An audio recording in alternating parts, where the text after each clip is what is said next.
Welcome back to the channel, dear friends. Today we explore a question that few dare to ask, yet many unknowingly ignore. Why is the very object of your devotion often displayed in ways that undermine its intended power and meaning? In this video we will unveil two critical insights. First, that the orientation and environment around a Buddhist statue directly shape the flow of sacred energy, and second, that common households inadvertently block blessings simply through misplaced reverence. Imagine entering a serene shrine, only to feel a subtle tension, as if every element is slightly off balance. Perhaps the statue faces a wall, or stands atop a modern cabinet, surrounded by clutter. You cannot quite name the discomfort, yet your heart remains restless. This is not superstition, it is the echo of ancient wisdom crying out for correct form. Today's journey reveals the hidden principles that will allow your altar to truly resonate with harmony, prosperity, and inner peace.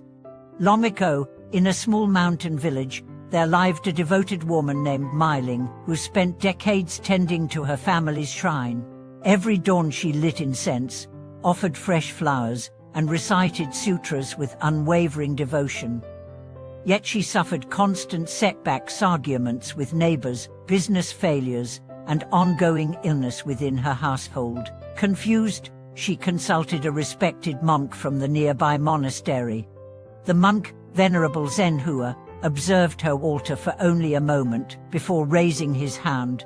"Your devotion is pure," he said gently, "but the statue itself has been placed incorrectly. You face the wall, and your offerings rest on an unstable surface. You have invited the Buddha to sit in darkness and imbalance." Taken aback, Myling followed his advice as she moved the statue so it faced the main window at dawn's first light, placed it on a solid wooden stand, and cleared away daily clutter. Within days, a peaceful calm descended upon her home. Disputes dissolved, health improved, and blessings seemed to flow like gentle rain. The monk's correction had realigned the energy, unlocking the true potential of her practice. This story carries two fundamental truths. The physical placement of sacred objects governs the energetic current as within a space, and unintentional misplacement can obstruct the very doors we seek to open. In the same way, proper alignment in our posture, spirit, and environment determines whether wisdom flows freely or stagnates. Over centuries, Buddhist masters distilled these principles into detailed guidelines. The statue should face the rising sun, symbolizing awakening. It must be elevated above all mundane objects, representing transcendence, and it should stand on a stable platform, reflecting the immovable foundation of enlightenment. Every element, the material of the stand, the quality of the offerings, the cleanliness of the surroundings, serves as a mirror of our inner clarity. As we journey through these teachings, consider your own sacred space.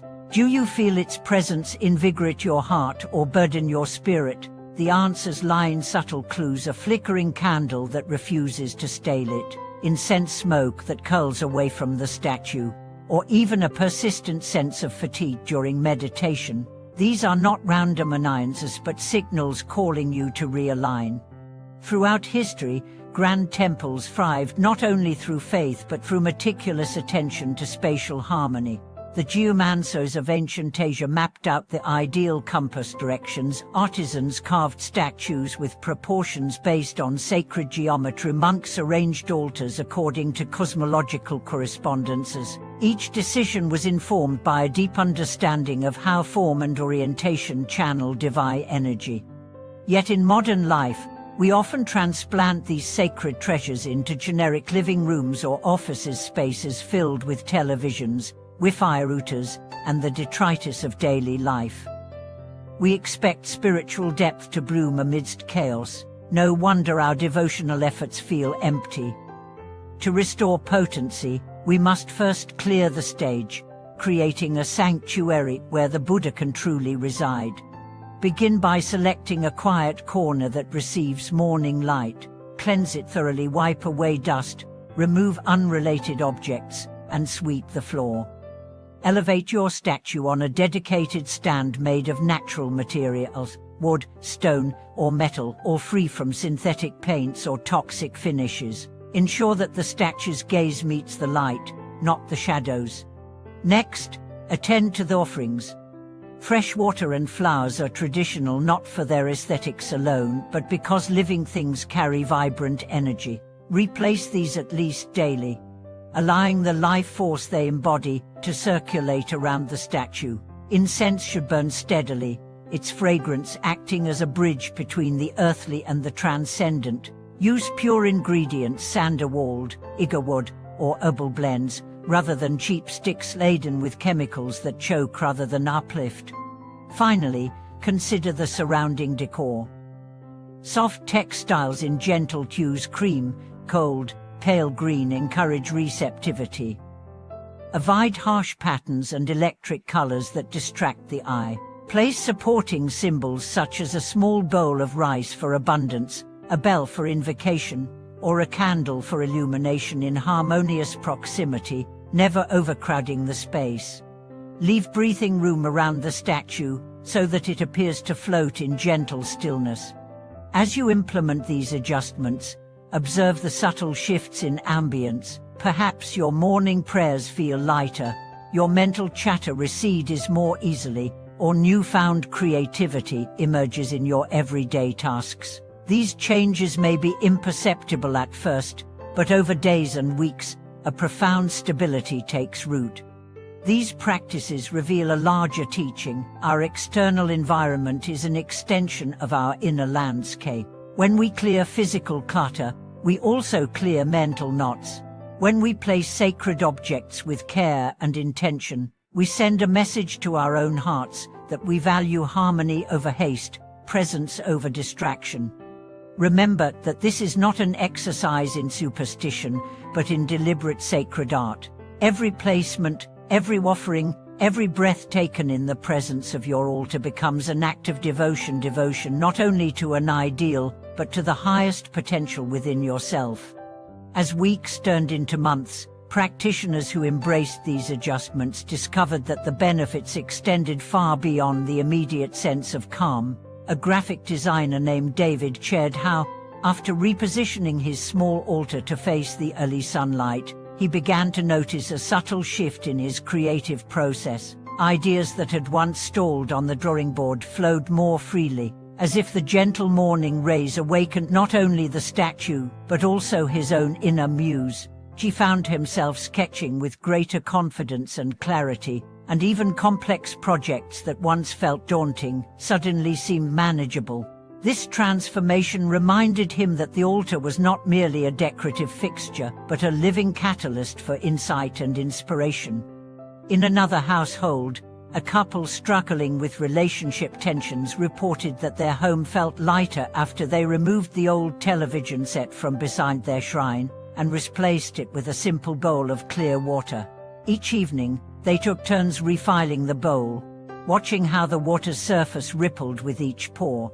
Over time, they noticed that arguments that once flared over trivial matters cooled more quickly. The transparent water became a mirror, reflecting not only the statue's image, but also their own need for openness and honest communication. In this way, the statue's presence invited them to cultivate clarity and compassion in every conversation.